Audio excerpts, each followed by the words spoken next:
Swayam Prabha. Digital India. Educated India.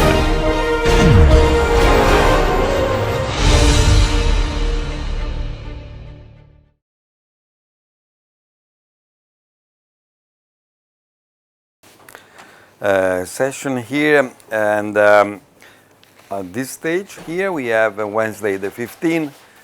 We have 3 lessons about the thermal management and measurement techniques, and now we have 1 hour about heat pipes. So we have just decided with Arvin that tomorrow, instead of 2 hours, I can give 3 hours, and then so on Friday we are completely free. I will be in campus, so if you want to contact me, please, I can give you my email address, and you can write, and then we can meet. If you have extra questions or something to discuss with me, we can do this on Friday morning, okay? Because this indeed was the time where I was, let's say, available for this course. Okay, so tomorrow we are going to speak about the interfacial phenomena, so I will introduce the surface tension, and in fact we have 2 hours, now will be 4.3 of course because I changed completely, and it's about CFD modeling. Okay, so I will give you a panoramic view about the different techniques that are used in multi-phase flows.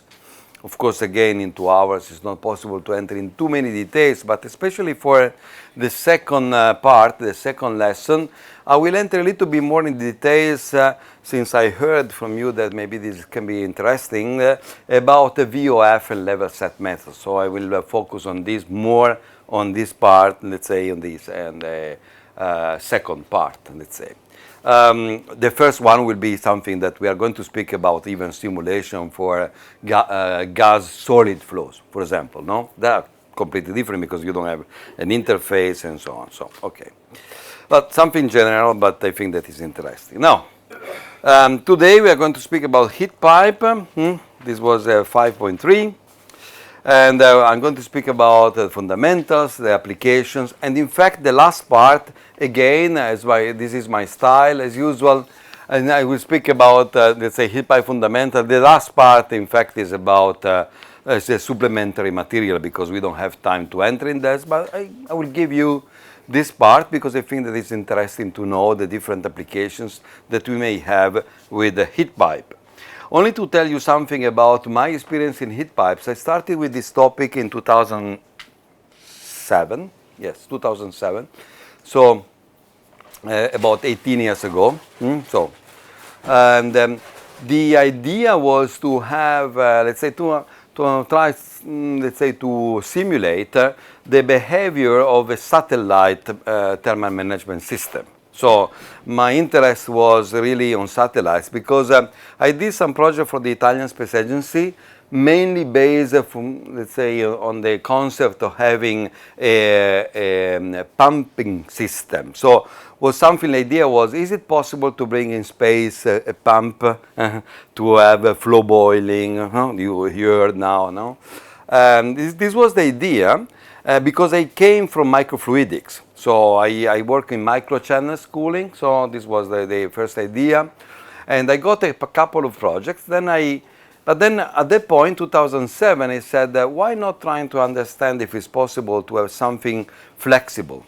So my adventure in heat pipes, so let's say now 18 years, started with the idea that we may have something for deployable system in space. But before going so far, I started studying, let's say, the heat pipe, the usual heat pipe, sintered heat pipe, and so on. And at the same time, I invited one postdoc from Belarus. He came to me and he said, but do you know something about pulsating heat pipe? Well, yes, I know, but I mean, nobody is doing some research on this topic. I don't know, it was 2007. There were some work in 2002 from Samir Kandekar, who, by the way, passed away, a professor in Kanpur, at the IIT Kanpur, passed away, let's say, in December 2023, but nothing else. And we started with the pulsating pipe. In fact, I'm studying pulsating pipe since 18 years. But together with this, I'm also working with the sintered heat pipes, loop heat pipe. There is someone in this room working with, and from Guwahati, from IIT Guwahati. And let's say thermosiphon. I work with sodium thermosiphon, so high temperature thermosiphon, and many other things. So these 18 years of, let's say, career in heat pipes are really, let's say, a very nice extended adventure in the topic. So there are, let's say, two categories of heat pipes. One is the wick heat pipes, and the other one is a wickless heat pipe. The wick heat pipe, as the name is saying, they contain a wick. So the principle is that in order to bring, I believe that everybody knows, because already Arvin said something about heat pipes, so I don't need to repeat. But the principle is that the liquid is going from the condenser to evaporator because we have something like a capillary suction, okay? So in order to have the capillary suction, we are using a sponge, and the sponge is a wick, okay? So we can have, say, the classical wick heat pipe, no? We have in our computer, even in our phone, we have this such systems, and in many other applications, in space, of course. And we have loop heat pipe that are another kind of heat pipe. We are going to see that, where we have, let's say that the evaporator and the condenser are detached, while in the first system they are together in unique system, unique tube, okay? And then we have capillary pump looped pipe, so we have various forms, okay? In fact, I belong to the International Committee for Heat Pipes, and sometimes we are meeting each other, so we have these meetings, and we are saying we should have something like a standard terminology, because every time that we are going to the conferences, we find other name and so on. So it's a little bit complex here. So now I'm referring to the usual standard textbook on heat pipe, okay, as for the, let's say, these kind of names, the definition. Then we have a wickless heat pipe. So as the name is saying, here we don't have a wick. So we need to rely on other system or other processes to bring the liquid to the evaporator. In a thermosiphon, we are bringing the liquid back to the evaporator because we are using gravity, okay? The hybrid loop thermosiphon is a system that we are using the gravity still, but we have the chance to have maybe capillaries, so it's a kind of mixture, hybrid system. Because on the other side, on the other end, we have the pulsating heat pipe, where in fact we are using the, capillary, the capillarity of the tube in order to push the liquid slug toward the evaporator, because we have an expansion and the contraction of the vapor inside. So in fact, there is a kind of thermal pumping in a PHP. And this is possible only when we have a capillary system, because it's the only way that a liquid slug is completely filling the tube. So it's something like really, a cork in a bottle. So and then if we have an expansion of the vapor, then it's going to move the entire liquid. If it's a stratified flow, of course not, because the vapor will pass over, and then it's not working anymore. Okay? So these are, let's say, the system we are thinking. So again, this is the classical representation. It's very famous picture that you can find in internet. I'm using always that, but it's interesting because you can really see that we have an evaporator, we have a tube that is that contains a wick, and because of this, the liquid that is formed in the condenser is going back, as I said, and there is a so-called adiabatic section. Of course, the definition of an adiabatic section in this system, like for the pulsating pipe, is a little bit, let's say, blurred, in the sense that what is the adiabatic section? We have, for example, a copper tube is not really that here we are going to insulate. For the loop heat pipe, is a little bit better because the evaporator and condenser are detached. So in fact, the vapor line and the condenser line can be even really adiabatic, can be insulated. Okay. For this system, okay, we have an adiabatic section in the sense that maybe we are going to cool only one part and we are going to heat one part of the tube. Which are the advantages of the heat pipes? Well, I think that Arvin already said something, so I'm going fast. The high thermal conductivity is, of course, one very important point. So we have an equivalent thermal conductivity that can be very, very high. So even 90 times, 100 times the copper. So in fact, it's something like having a tube that has a very high thermal conductivity, so a kind of highway for the heat. With another big advantage, because since the tube is not full, it's not solid, because we have the space for the fluid, the kilowatt or the watt per kilogram of the device is very high, because the weight is much less than a solid bar, okay, a rod. Okay, so in this sense, it's quite useful for many applications where the weight may be important, even in the laptop, honestly. Okay, but of course, for space, it's really very important. Another point that is good for in using the heat pipe is that we may have a variation of the power in the evaporator, switch on and off. Okay, but then the condenser may remain at a similar temperature because we have a thermal inertia and we have a phase change. And as you know, I mean, in the phase change, we can absorb or release heat for a given pressure plus minus at a constant temperature. Of course, here is an isovolumic system. It's not isobaric, okay? But in any case, we may have let's say, the thermal inertia and the latent heat that are, let's say, allowing us to have a variation of the power at the evaporator without big variation or the same variations at the condenser. Okay, and pay attention that, of course, I think Arvin said that. I couldn't see the lecture, but his lectures. But the heat transfer coefficient at the evaporator are different with respect to the heat transfer coefficient at the condenser, usually are higher. Okay, so this means that if you want to balance, because of course the energy that is going in should be equal to the energy that is going out. So in this sense, the area of the condenser is bigger than the area of the evaporator, otherwise there is no balance, let's say. Okay, HA of the evaporator must be equal to the HA at the condenser. And then we have also the chance that even if the heat is very concentrated, so we have hot spots and so on, the heat is distributed first on the wall, on the case, and then it's going into the liquid. So in this sense, even if we have concentrated heat, it's fine, because we may have a hot spot and a dry spot. What is a dry spot inside a pulsating pipe, or let's say a looped pipe and so on?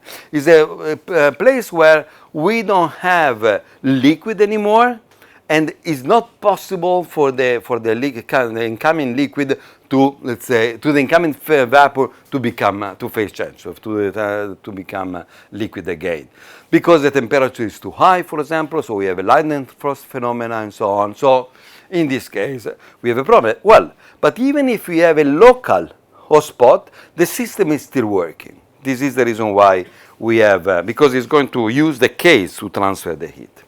Of course, it's a very extended hot spot, and the dry spot doesn't work anymore, of course. In fact, we are going to see the limits. There are limits, okay? So I said already the things about the evaporator. So, and then another point that is very interesting for the heat pipes, that we have really a lot of possible geometries, no? If I build a kind of photo book of the possible heat pipe, and you can Google, and then you can find really a lot of different species, different forms, different geometry, heat exchangers based on the flat heat pipe, and so on and so on. So there are really a lot, okay? And also interesting, for example, the system like a looped, this is a looped pipe. The looped pipe is interesting because we can have transfer of heat at long distances. Even 6 meters and even more. So we have the evaporator that is 6 meters distant with respect to the condenser. So another point that is very interesting for the heat pipes is that we may have heat pipes from cryogenics, so liquid gas, up to metal liquids, so liquid metals. So we can have minus 200 degrees, minus 250 degrees. Of course, there is a problem in the case more than the fluid in this case. So we must use cryogenics techniques. And also maybe we can have even lithium heat pipe that are going up to 1,500 C or even higher. Myself, I use, for example, sodium in a thermosiphon with 1,000 degrees plus minus at the evaporator.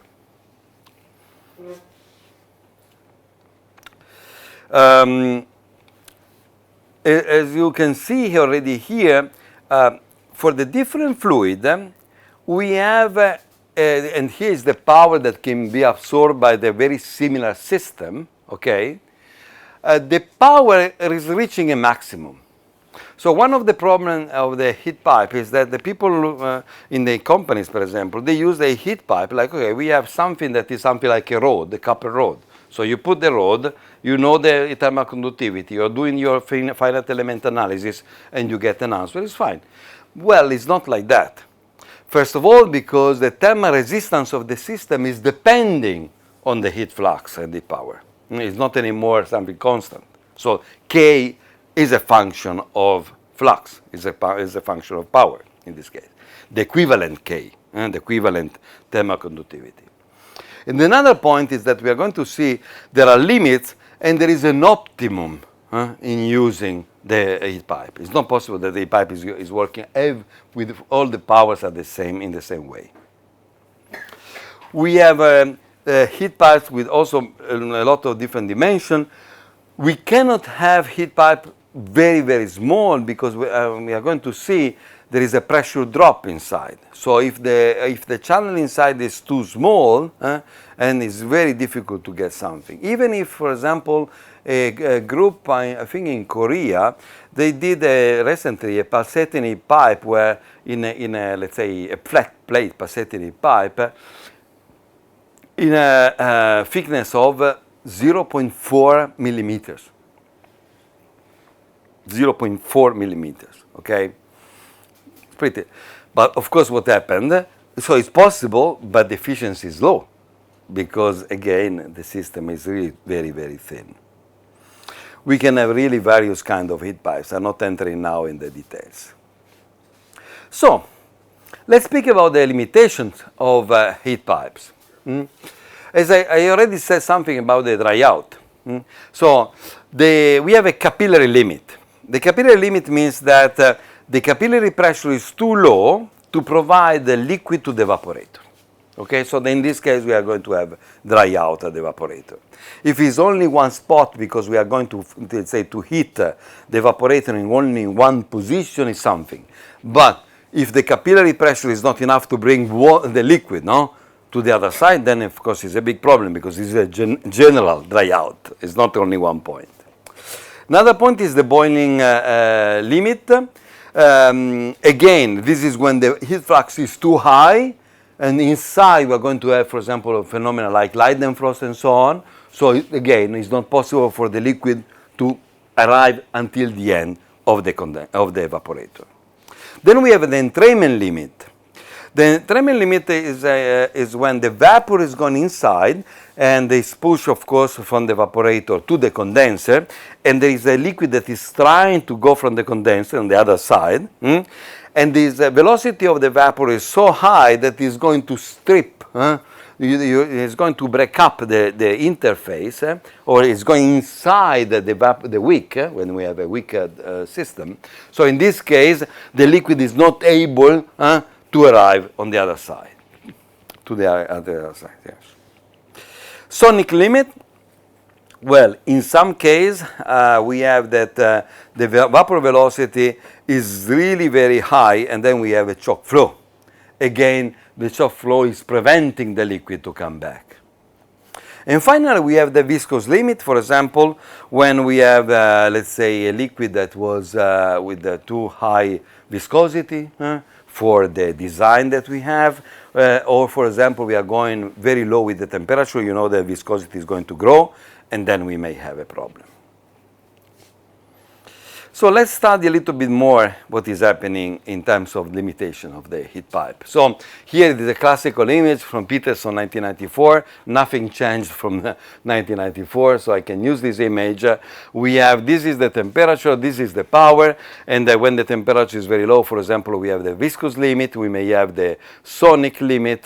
Also at this point, we have the capillary limit, the entrainment, and the boiling limit when the temperature is too high. The wick design. Well, we may have a lot of different kind of wick design. We may have arterial. This is an arterial heat pipe. So we are using this capillary as let's say our capillary to bring back the liquid to the evaporator. We may have groove heat pipe. We may have different kind of wicks and so on. Here really, if you're coming to the conference, heat pipe conferences, you have really a big list now of possible options and so on. Everybody's studying, for example, maybe gradient of the wick, two kind of different porosity, biporous systems, and so on and so on. So there is a very, very extended literature on this topic. Let's think about the capillary limit. So we said that it's happening when the capillary pressure is not enough to bring back the liquid to the evaporator. So this means that the capillary pressure should be equal or bigger than a sum of the pressures drops, or let's say the pressure that we need to win in order to bring the liquid to the evaporator. And for example, this means that delta Pc, the maximum value, must be bigger than delta P tot. So we may have these terms, delta PV, delta PL, delta PB, and delta PH, okay? And let's understand what these values are meaning. So this is the classical behavior of the pressure inside a very standard PHP with a wick, okay? So in the evaporator, we are creating the capillary difference linked to the fact that we have the wick, okay? The wick means, let's say that we have a pressure that is linked to the pore size. You know that the pressure is linked to the Laplace pressure, and the Laplace pressure, let me write that. The Laplace pressure is something related to the dimension. Sigma r, sigma divided by 2r. So, but this is the idea. So, this is linked to the surface tension that we may have. Okay? So, and of course, due to the fact that we are, let's say, we have a flow, we are going to have different pressure drops. Okay? So, for example, if you are thinking to delta PL, what is delta PL? Well, is the pressure drop linked to the fact that the liquid must pass into the porous media, into the wick. And so the value of delta PL over the X is equal to minus the viscosity of the liquid multiplied by the mass flow rate of the liquid inside the system divided by K, AW, and rho L. AW is the area, the open area of the wick, okay? And K is the so-called permeability, okay?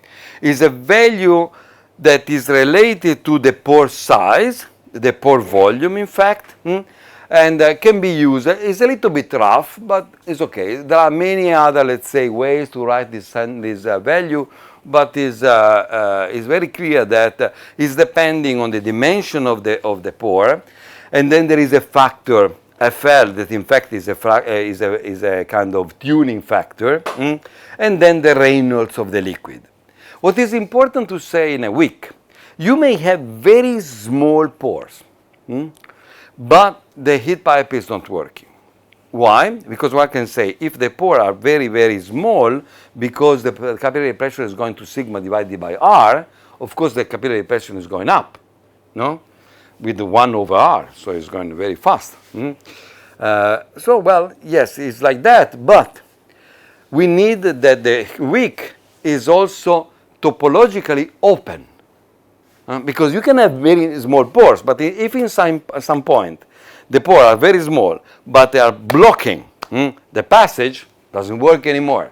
So you create a lot of pressure, but local, and there is no chance to have a flow. So you need to build a system that is very good in terms of capillary pressure, so with small pores, but pay attention that must be open, so the liquid must pass. And this is the weak permeability, okay?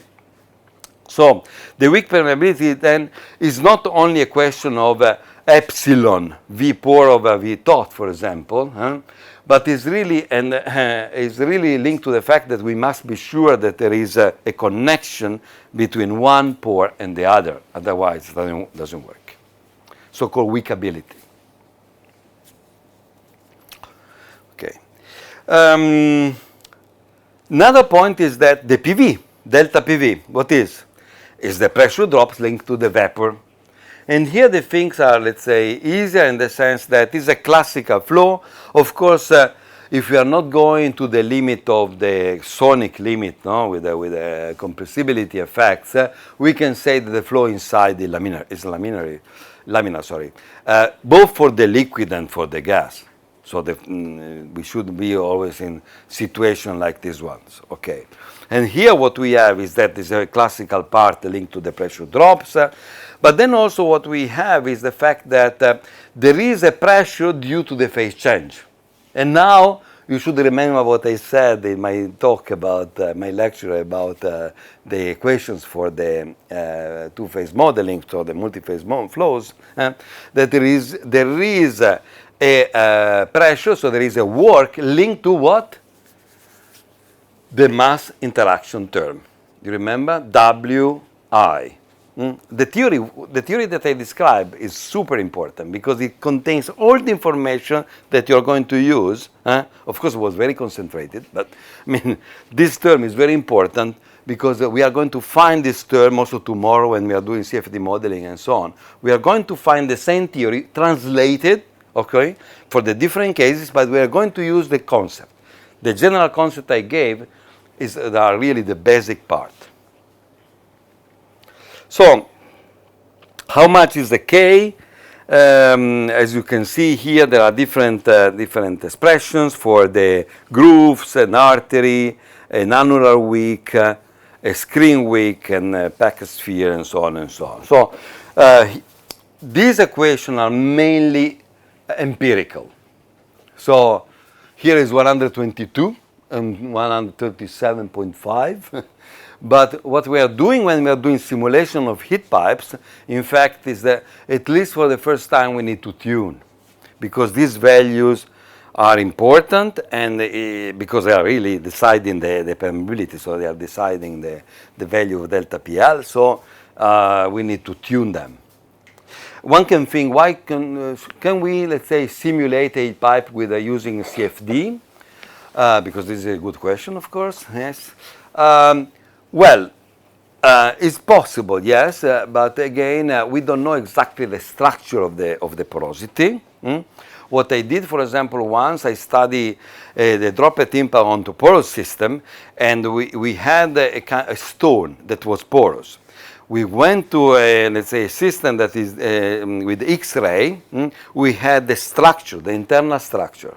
From the internal structure that we studied with the X-ray, we have a CAD design, so we knew the structure of the system, and then we did the simulation. But imagine to do something like that for all the heat pipes. It's super long. So in principle, it's possible. I can say, okay, it's not, but is it worth or not? I mean, this is the point. Of course, we need to have a conservation of mass inside, so otherwise we have a problem. In the sense that, of course, the power that is going in the evaporator must be equal to the power of the condenser. Of course, this is happening at the steady state. In fact, we are always speaking about a startup power or startup temperature in order to activate the heat pipe. So this is happening in a steady state condition. But when you switch on, there is a ramp up of the temperature. So this means that even if the heat pipe, a simple heat pipe, is very fast, I I did a mistake, I must say, because I wanted to bring one, and I forgot. I forgot at home the one heat pipe. So because it's very interesting to do experiments, even on the table, with a piece of rod, a simple rod, and a heat pipe, and you will see that it's very fast. It's really active, but it's not always the case. For example, for pulsating heat pipe, for space application, we have a problem of startup. And sometimes also for looped pipe and so on. For example, this is a point that we need to study in order to be sure that the system is working. Another point is that if we know the mass flow rate along the heat pipe, we can define an effective length of the heat pipe.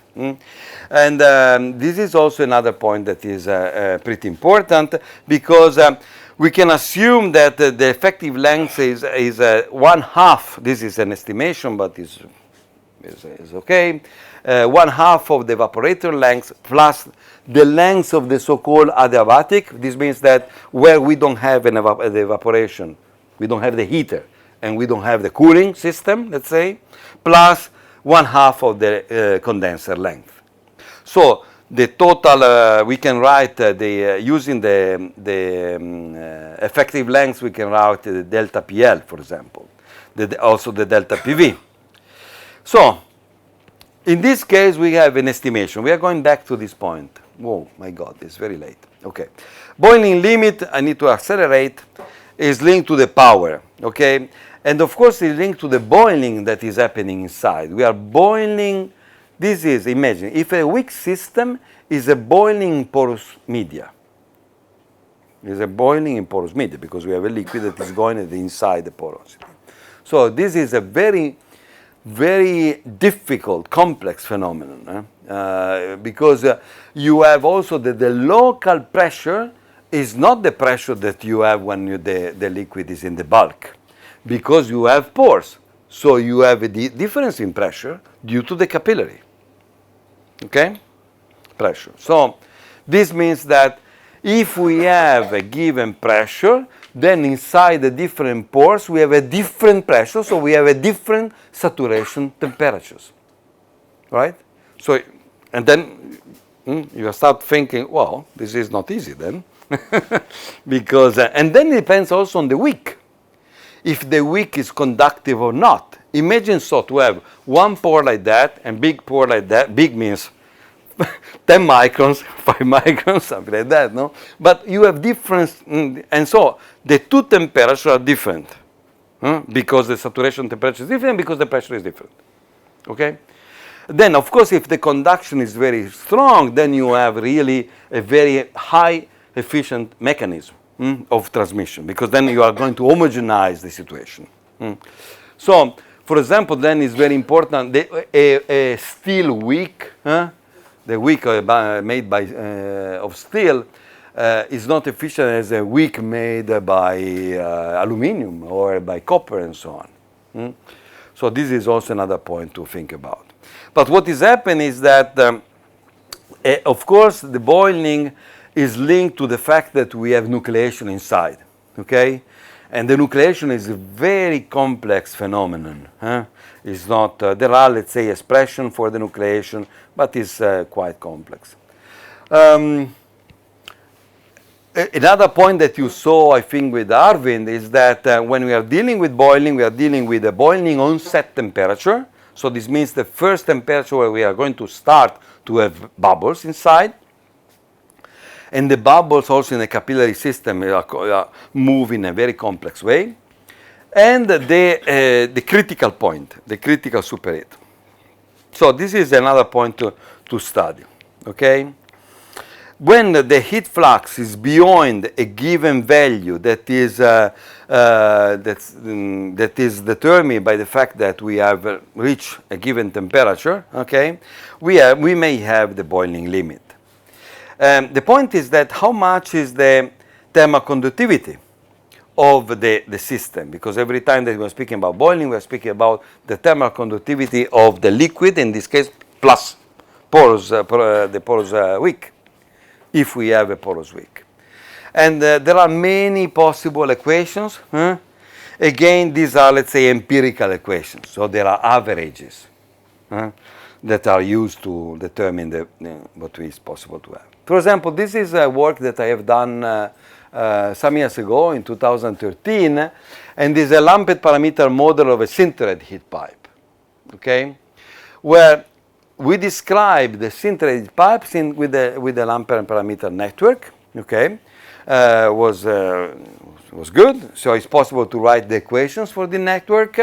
This is not the only way, but it's our way. I have the code, which is interesting because also is a code with a thermal capacity. This means that is a transient code. So we can see the ramp up. We can see the situation when we have a heating that is growing or a condenser. For example, when we are in a satellite, on the condenser side, on the radiator, we have, of course, a varying condition because we have the orbit, that is changing every time the condition. So we can simulate what is happening in a heat pipe. So I'm not going for the equation, but you can read this paper if you want, because otherwise there is no time. But there are, let's say, the equation that you saw before that are implemented all together in the code. Another point, and indeed, when we did this, in order to get some of the parameters, we try to optimize the code with experiments, because some of the parameters are, as I said, fitting parameters, so you don't know exactly. We are lucky enough to say that some of the unknowns are not so determinant, so they are not so heavy in terms of the effect on the final result. But one needs to pay attention. Then we have a capillary pump looped pipe. Let's say this is an interesting system, okay? That is, we have a kind of, let's say, reservoir, okay, of the liquid, and you can see the structure of this system is indeed very similar to the looped pipe, okay. What is important in this system is that we have vapor line and liquid line, like for the looped pipe, and they can be very long. Now we can have 5 or 6 meter long system, okay, and so a capillary pump looped pipe, which is extremely efficient, is a looped pipe. A looped pipe is really very efficient, and also in this case, we wrote a lumped parameter network code in order to simulate a looped pipe. So again, in this case, we are going to have, let's say, what is important let's say in a looped pipe, what is happening here. Here we have an evaporator, where we have the wick. So the evaporator with the wick is building up the capillary pressure, okay? So what is happening here is that the vapor that is formed is going to push, as a high pressure, that is going to push other vapor here in this line, is arriving in the condenser, and here we have the formation of the liquid, okay?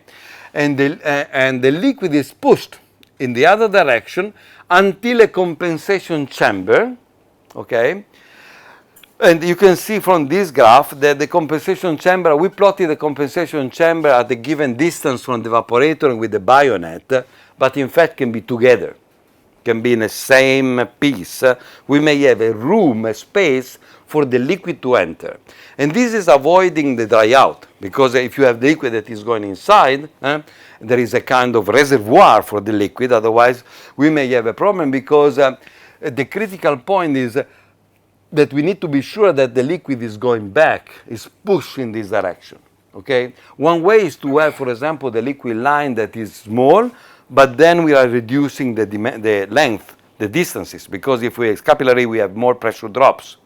But of course, it's more efficient, because we are pushing the liquid from the condenser to the evaporator. But if we would like to have something bigger, so at the end here we have a two-phase system, because we have a liquid, but then the vapor is going inside, so it's creating an extra pressure, and slowly, we need to be sure that here we have completely condensed everything, which is not obvious at all for the different condition of usage. But then, okay, if you have completely done this, we have an extra pressure here that is bringing back the liquid. Well, we need to be sure that the mass flow rate of the liquid is enough for the power. So this is the reason why we have the compensation chamber. One of the problems that we have is that since the compensation chamber is here and we are forming the vapor, we must be sure that the vapor is not going in the other direction. Okay? And there is another point that we have the heat. If the compensation chamber is attached to the evaporator, we have a heat leak from the evaporator to the compensation chamber. So we are losing some power to the compensation chamber. For the pulsating heat pipe, the pulsating heat pipe is a system where, as I already said, we are going to fill the system. For all the system, I didn't say that. I need to remember. I think that you know, but it's better to say that we are not filling, of course, we are not filling completely a heat pipe with a liquid. We have always a fraction of the volume inside that has the liquid at the beginning, okay? So-called filling ratio. The filling ratio is quite important because if you are changing the filling ratio, you may have different performances. So, okay. So, in the case also of a pulsating pipe, we have, let's say, 50% filling ratio, for example, and from the very beginning, we have a chaotic situation, and the system is a random, completely random, where we have some vapor and some liquid. Of course, why? But it's very clear, is the quality. The vapor quality at the very beginning is not 0, it's not 1, but it's very small, but still, no? So we are going to have vapor inside, okay? So it can be 0.05, something like that. But we have a vapor quality, so we have two-phase system. So what is happening, if the system is capillary, there is a movement of the liquid slug due to the expansion of the vapor, okay? So what is happening is that inside the system, we are going to observe something like that. This is a visualization of what is happening. So these are, let's say, bullets, these bullets here, so they are vapor bubbles, okay, that are moving inside. And what is happening? Since the tube is not a tube, an infinite tube, so the liquid slug, are going to the evaporator, producing the vapor, and so on. The vapor is going to expand, but it's closed. The system is completely closed. No, it's a closed end. So what does it mean? That of course we can say, then it's moving. Yes, but it's moving. This means that there is a reaction on the other side. Okay. In fact, one of the methods to study a pulsating pipe is a kind of mass spring system, because it's something like an oscillator. Something that is happening in one point is going to produce a reaction in another point. Okay? So, in this case, why is pulsating in pipe? Because in fact we have a pulsation. We may have in fact pulsation, and we can have a circulation inside.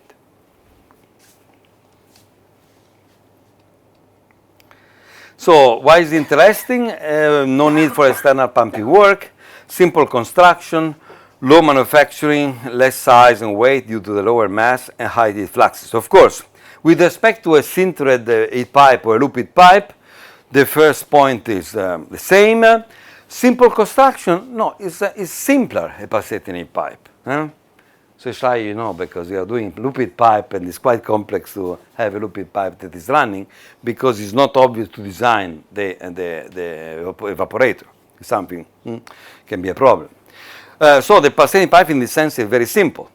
The manufacturing costs are lower. It's a tube, okay? Since we don't have a wick, the kilowatt or the watt per kilogram is even higher, because we don't have the weight of the wick. We can approach high heat fluxes, but not so high as for the sintered heat pipe, honestly, okay? So the heat fluxes are lower. Also lower with respect to the loop heat pipe, okay, in a pulsating pipe. However, since it's simple, we can cover a wider area, so we can absorb also a lot of power. But we cannot, let's say, if we have something with very high heat fluxes, it's not for the pulsating pipe. You need to go let's say, with the loop heat pipe or with the heat pipe or other system on ground, thermosiphon and so on. Okay, and it's possible to work without gravity. This is my work, the work of my group. We were, let's say, the first, I think, to have an experiment on a parabolic flight that was able to prove that the system was working. Okay, of course with the less efficiency, but still possible. Then, how to model a PHP? So, in principle, here we have a vapor plug, a liquid slug, and a vapor plug. Okay, the vapor plug, the bubbles, they have around a liquid film. And there is a lot of, say, effects due to the liquid film dynamics. Because if you think the vapor plug is moving and the liquid film is going, it's something like a coating. Imagine the contrary. Don't look at the vapor, look at the liquid, okay? And if you move a surface, let's say with respect to another, it's a kind of coating, no? Because you are coating the system. The liquid is staying there and you are coating the plate or the tube, whatever, okay? So, the liquid film dynamics is very important, okay? So just now, I think that the one PhD student from China, she's going to work in my group because we would like to implement the film dynamic inside this model. At the moment, our model is that we have a given thickness, and the thickness is related to the velocity of the vapor plug. So the vapor plug is going in this direction, and we can change the, let's say, the thickness due to the velocity, because the thickness of the liquid film is related to the so-called capillary number. The capillary number is mu divided, okay, mu, divided by sigma, okay? Viscosity multiplied by the velocity divided by the surface tension. So, there is an equation that is saying how much in a coating, for the coating, how much is the liquid film thickness due in a function of the capillary number. But we are not introducing really dynamic. So the dynamic of the film can be, for example, with waves. We can have a breakup and so on. This is not included, okay, yet. We are thinking to do that. But let's say we have this kind of system. And we are going to consider the control volumes here, and we have control volumes for the liquid slug and the vapor plug. And we are following with the Lagrangian, we can follow the liquid slug and vapor plugs in the tube. We need to solve the momentum equation. We need, of course, to have the mass conservation equation and so on and so on. And the energy equation, sorry, of course. Another point is that we are assuming the radial heat transfer. We can also think to the axial heat transfer. It's not really a big problem to implement this one, but the radial heat transfer is very important. Okay. So, there was a model. The first model, I think, of PHP was from Holle and Fagri in 2005, I think. Was one very, very, let's say, early work, pioneered work on this field. There were many problems with this, but still they tried to do this work. Something happened with the presentation from from my computer to this one. I don't know, but I'm going to speak on this and so on. So, other simplification that is possible to do. I'm saying that because I think that is important to you to understand. I could have put the one of sintered pipe. I decided to do this one for the pulsated pipe because I know that in this audience we have 2-3 of you that are working with pulsating, so maybe there is more interest in that in a classical sintered pipe. So, numerical model. So, we don't have, let's say, our code is in our code, the density of the vapor, the density of the liquid is constant. Okay. And viscosity is constant. the density of the gas is changing, okay? We have two versions. One is with the ideal gas, and the other one is with the real gas. But in principle, we have a variation of the density due to the temperature, okay? This means that the thermophysical properties are evaluated as a function of temperature. However, in the momentum equation, we are not considering derivatives. So we are not considering the derivative like in a compressible flow. Now, yesterday we saw that. So if the rho is included or not inside the derivatives. No, for us not. It's outside the derivatives, like for the incompressible flow. However, rho depends on T. So it depends on the temperature that is coming from the energy equation. Okay? But it's still incompressible. The advection term is neglected. Yes, I mean, is a way, but it's not, for example, it's not the viscosity is there. So we have a viscous dissipation inside. So this is also important. Okay. And the other point that is very important is that we have a zero contact angle at the wall. So the liquid film is always present. So we don't have the situation where we have a dry spot. So we have in contact, the vapor in contact with the wall. The liquid film is always present all over the PHP. Honestly, since many years of work, we have seen a lot of cases and so on. This is happening in most of the cases if you are not going to the limit.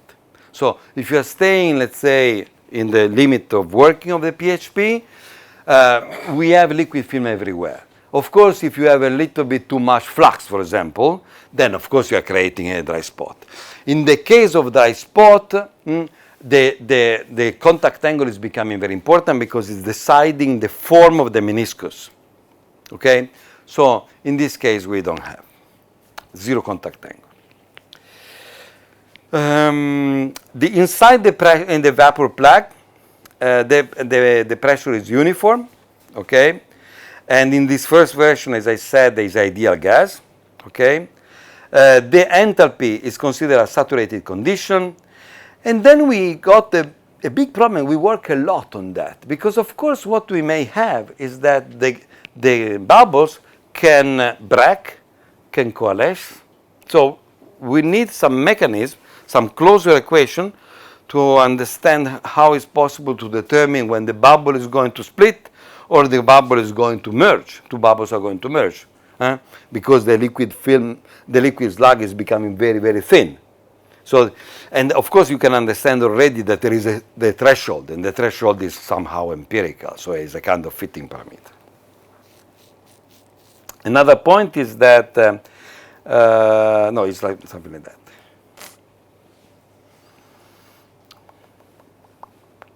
that.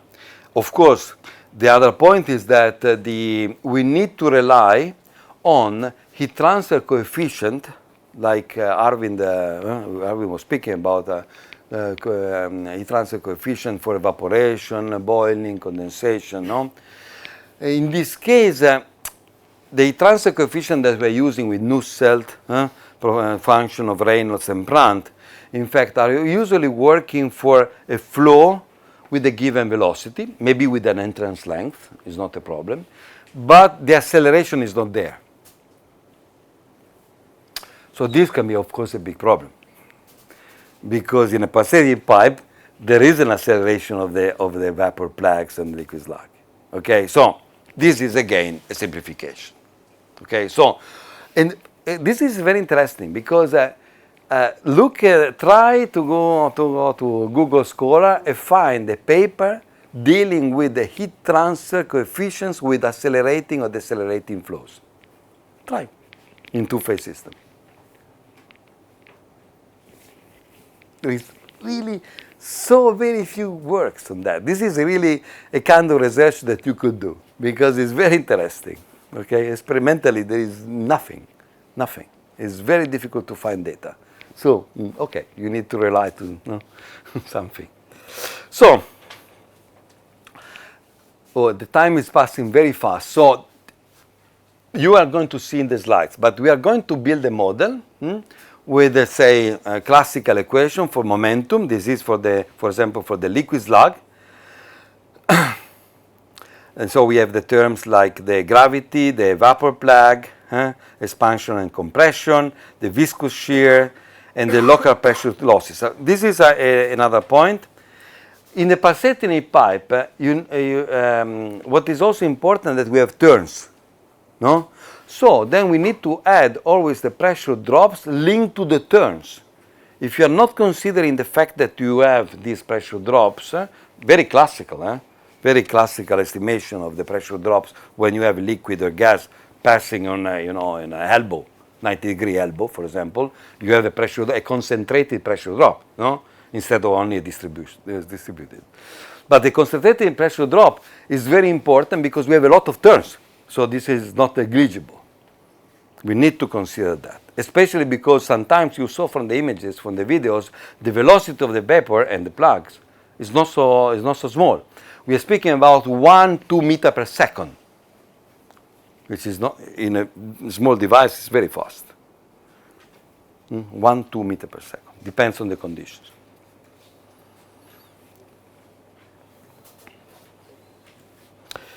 As I said, we have a liquid film thickness, and so then this means that we can calculate the heat transfer, and we can use classical equations.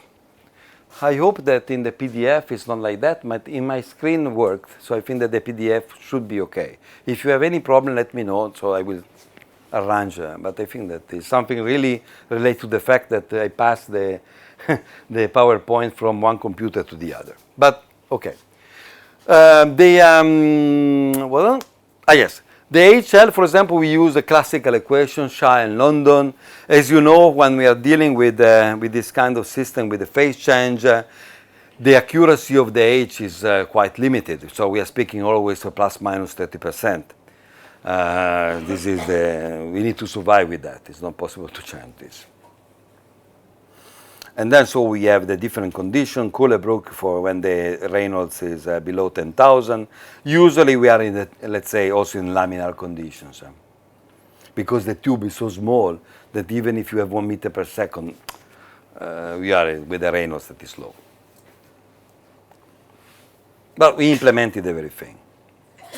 And then of course also for the boiling, we use an expression for the boiling in order to have the heat transfer coefficient for the boiling, and there are tens of possible empirical, semi-empirical correlations, and we use the one from Gunger and Winterton. But again, you can use other things.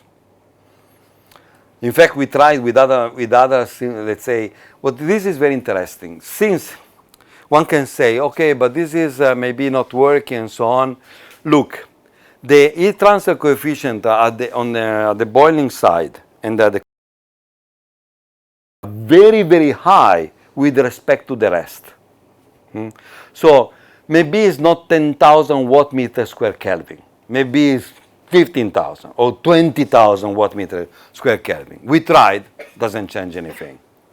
So the effect of having something there of a factor of 2 or 3 at the end is not changing because the value is already very high. So the difference of temperature between the wall and, for example, the vapor plug or the liquid slug is very small. The fact that it's much more important the liquid film thickness because the conductivity of the liquid is small. But the heat transfer, 10,000 or 50,000, 20,000, at the end is the same. There is no effect. Of course, we have these equations for the boiling and for the condensation. The point is that all these equations, they contain the vapor mass quality. So M of the vapor divided by the total mass. And this is, of course, a problem because we need to estimate the value every time. And of course, it's going to be a local value. A local value for this quality and not the of the system. But again, this is introducing something that so much. But we can also think that, okay, let's say the local, no, sorry, not another. The estimation is to use the local one, and so you can see that we created the formula saying how much is the local mass quality for the vapor plugs. And how to choose the liquid film at the end, now we know that the liquid film is about 50 microns in most of the cases, 50, 100 microns, something like that. The main problem that is not here is the dynamic of the liquid film. This must be included because this has an effect. And this is the reason why with a PhD student from China, I hope to implement this because Dr. Nikolaev, that has maybe the best code in the world for PHP, that is the Casco code, okay? He implemented already the liquid film thickness and with the right dynamics, so with the waves and so on. He wrote a very nice paper in Journal of Fluid Mechanics about that. And in fact, he observed that without considering the liquid film dynamics, you are going to be inaccurate. Okay? So this means that my code at the moment is not as good as the one of Nikolaev. There are other codes, but there are not so many. I could count in 4 or 5 codes, not more than that. Finally, I don't have time, but of course, only to say that the code was validated, okay, with different kind of PHP, with a tubular PHP, flat plate. No, only tubular PHP. Only tubular PHP. The flat plate, we need still to check this one and so on. We did visualization and so on and so on. So this is now here the part that I told you that is about the supplementary material. I'm 2 minutes late now, sorry, but I think that was interesting to go through the model. No, of course, if you're interested in this model, I'm very happy to let's say to help you. And even if you're interested really in using this code for pulsating pipe, I can give you the code. Okay, of course, maybe if then if we can publish something together, I'm very happy, let's say, but I can handle to you. At the moment, the main issue is that some part of the code has comments only in Italian, but now with the ChatGPT should be okay. So you can translate from Italian to Hindi or Tamil or English and so on. So, okay. I think that we finished with the heat pipes. I'm staying here until 1 is again for your questions and what you would like to ask, and then see you tomorrow. Okay, we are going to do interfacial phenomena, so surface tension, and we are going to speak about how to simulate CFD simulations, spending a little bit more time on liquid gas systems, a little bit more, okay? Because I saw that from, let's say, from that nobody's working really with gas solid, right? Right? You are the only one. Sorry. I have a part, but only a few slides because I cannot cover everything. Okay, but I have one part for you. For the rest will be liquid gas, VOF and level set and so on. So DPM, you're using DPM? Eulerian. So I will speak about Eulerian, and we'll speak about Eulerian with parcels. Maybe you're using parcels. No. Okay.